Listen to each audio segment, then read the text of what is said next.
Eh bien, c'est les livres de Arnold Lobel, qui est publié à l'École des loisirs, qui faisait Ulule, l'histoire d'un hibou, et qui faisait aussi des grenouilles qui s'appelaient, je ne sais plus comment, non, c'était deux crapauds verts, leurs aventures.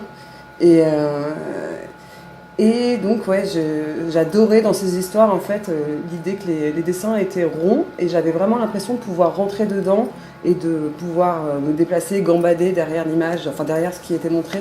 Ça m'a vraiment donné envie de rentrer dans la case. Et en fait, je pense que j'imaginais le hors-champ, et c'est ce que j'essayais de faire ensuite, moi, en tant que dessinatrice. J'ai essayé de conserver ce pouvoir-là, d'avoir donné l'envie de rentrer dans l'image et de savoir ce qui se passe hors champ, quoi. Ouais, c'est pas une BD, hein, c'est de l'illustration, c'est du texte et illustration, quoi. C'était quelque chose que tu recopiais quand tu étais enfant?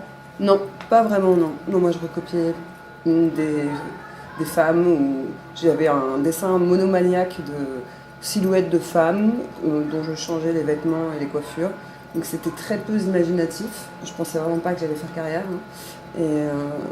Et ouais, non, j'avais pas l'impression de faire des rêves ou d'avoir une imagination très développée. Et finalement, c'est venu, le récit, c'est venu en parlant de moi. Et ensuite, j'ai pu sauter d'autres paliers. Mais voilà, c'est venu sur le tard. Et j'essaie vraiment de conserver, enfin de retrouver les livres que j'aimais beaucoup enfant, parce que je trouve que le pouvoir magique de l'image, il est encore là. Et moi, c'est vraiment ce qui m'a fait aimer le livre et ce qui m'a donné envie d'en faire. Dès l'enfance, j'ai su que je voulais faire de l'illustration et je pensais faire de l'illustration pour enfants.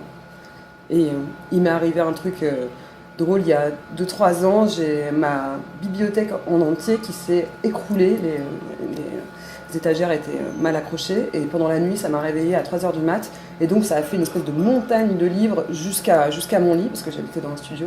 Et en fait, les livres qui étaient les plus proches de moi, c'était les livres pour enfants. Et finalement, je me disais que là, en refaisant la pile et en remontant mes étagères, je me disais que si je devais garder que quelques livres, je garderais mes livres pour enfants, parce que c'était vraiment le déclencheur et ils ont encore la force de ce qu'ils me procuraient à l'époque, quoi.